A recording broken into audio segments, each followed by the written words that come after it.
जो चीज हमारे लिए इम्पोर्टेंट नहीं है वो दूसरों के लिए सोने के बराबर हो सकती है।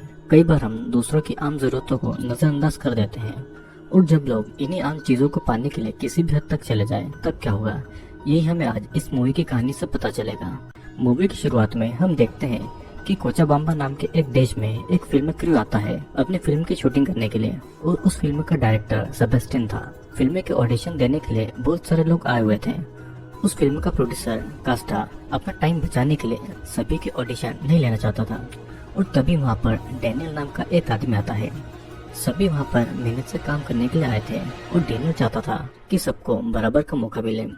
इस बात को लेकर डैनियल और कास्टा के बीच में बहुत बड़ी लड़ाई होती है और किसी तरह सेबेस्टियन इस झगड़े को रोकता है और उस सभी को ऑडिशन के लिए बराबर का मौका देने की बातें भी करता है। कास्टा के अनुसार कोचाबाम्बा में लोग बेसिक चीजों के लिए ही लड़ रहे थे, तो थोड़ा सा पैसा भी यहाँ के लोगों के लिए बहुत है और इस तरह उनकी फिल्म के लिए बहुत सारा पैसा बच जाएगा।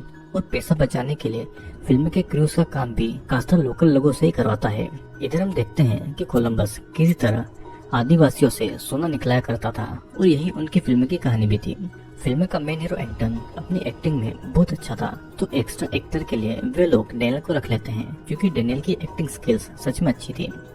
शूटिंग फिर शुरू होती है और डैनियल के साथ उसकी बेटी बालन भी काम करती है।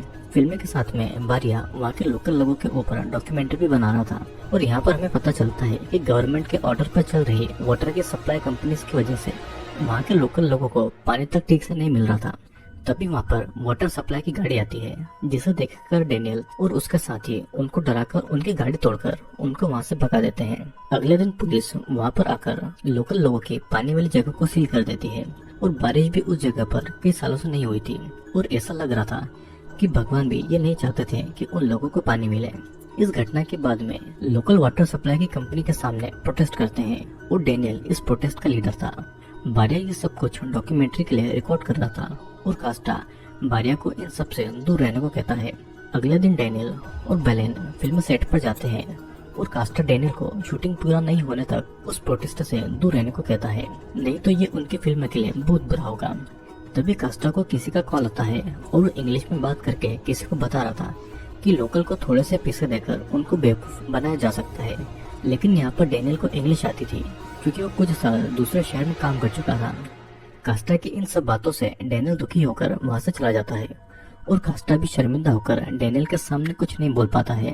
अब अगले दिन फिल्म की शूटिंग में डैनियल की एक्टिंग की सभी लोग तारीफ करते हैं। कास्टा और डैनियल एक दूसरे को देखते हैं लेकिन वे दोनों कुछ बातें नहीं करते हैं और यही सब सोचकर रात को कास्टा सो नहीं पाता है और डैनियल के घर जाकर वो उसके बिहेवियर के लिए उससे माफी मांगता है, जिस पर डैनियल भी उसे एक अच्छा इंसान की तरह माफ कर देता है। शूटिंग इसी तरह चलती जा रही थी और धीरे धीरे कास्टा लोकल्स की बातों को समझने लगा था। यहाँ पर डैनियल लोगों को कुछ दिनों के लिए अपना प्रोटेस्ट रोकने के लिए मना रहा था, लेकिन लोग अपने हक के लिए लड़ना चाहते थे। तब डैनियल भी अपने लोगों के लिए प्रोटेस्ट में जोरों शोरों से जुड़ जाता है। कास्टा और सेबेस्टियन डैनियल की इस हरकत को देख लेते हैं। अब उसी दिन एक पार्टी के दौरान कास्टा और सेबेस्टियन टाउन के मेयर से मिलते हैं और दोनों टाउन के मेयर से वहाँ के लोकल लोगों की वाटर सप्लाई और बाकी के प्रॉब्लम के बारे में बातें करते हैं और टाउन का मेयर उनकी बातों को इग्नोर कर देता है।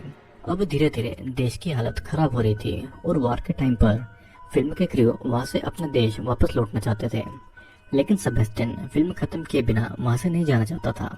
फिल्म के बारे में बात करने के लिए वे सभी डैनियल के घर पर जाते हैं और कास्टा डैनियल को पूरी फिल्म करने के लिए पैसों का लालच देता है ताकि वो शूटिंग चलने तक प्रोटेस्ट नहीं करें।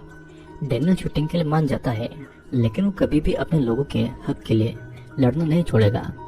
अगले दिन शूटिंग पे सभी लोग डैनियल का वेट कर रहे थे, लेकिन डैनियल तो आया ही नहीं था और पूरे क्रू का एक और शूटिंग का दिन बेकार चला गया था।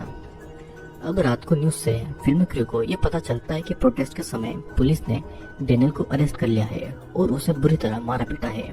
कास्टा की अथॉरिटी के साथ में अच्छी पहचान थी, तो वो अपने कनेक्शन की मदद से डैनियल को जेल से बाहर निकालने में लग जाता है।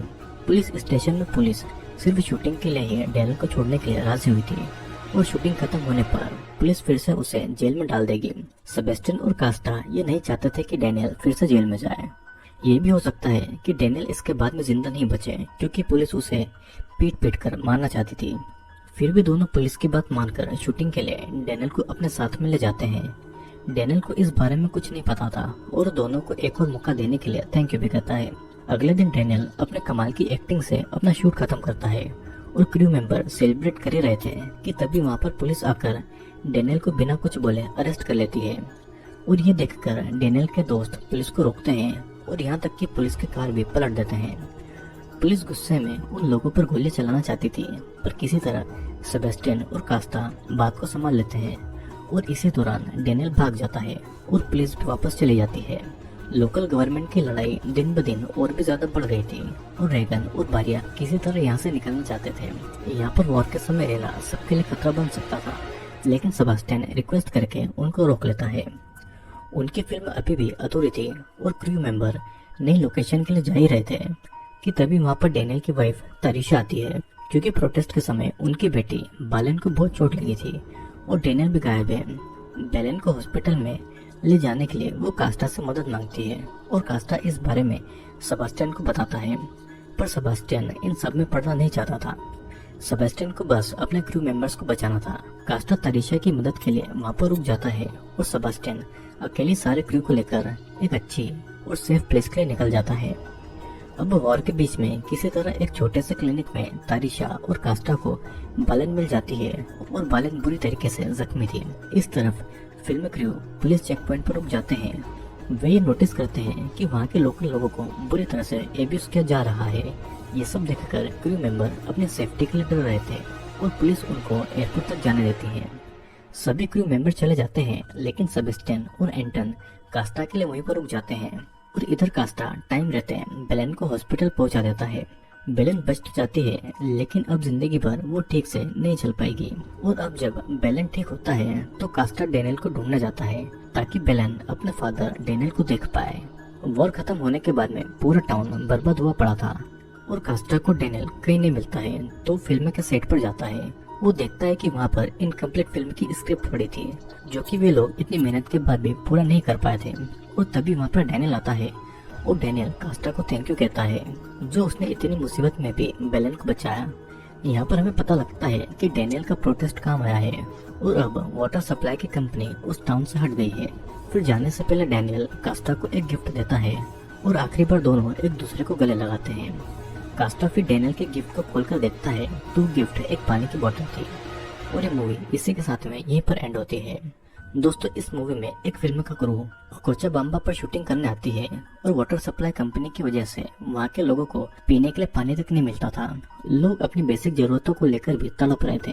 कास्टा पहले सोचता है कि थोड़े से पैसों के लिए टाउन के लोग कुछ भी कर लेंगे, पर धीरे धीरे वहाँ के लोकल लोगों की प्रॉब्लम को समझकर उसे भी रियलाइज होने लगा था कि लोग अपने हक के लिए ही लड़ रहे हैं। मूवी के एंड में जो डेनियल ने कास्टा को पानी की बोतल गिफ्ट में दी थी, इससे हमें ये समझ पाते हैं कि पानी हम लोगों के लिए आसान चीज है, लेकिन वही पानी डेनियल जैसे लोगों के लिए सोने के बराबर है।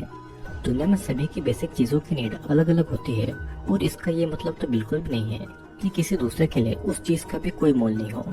दोस्तों, मैं मानता हूँ कि वीडियो मेरे बाकी हॉरर मूवी से अलग है, लेकिन इस फिल्म का कॉन्सेप्ट मुझे अच्छा लगा, तो मैंने सोचा कि शायद आपको भी इस मूवी को जरूर देखना चाहिए। अगर आपको वीडियो पसंद आता है तो वीडियो को लाइक, और अगर आप पहली बार चैनल पर आए हैं तो चैनल को सब्सक्राइब करके जरूर जाना, क्योंकि मैं आपके लिए और भी हॉरर वीडियोस जल्दी लेकर आऊंगा।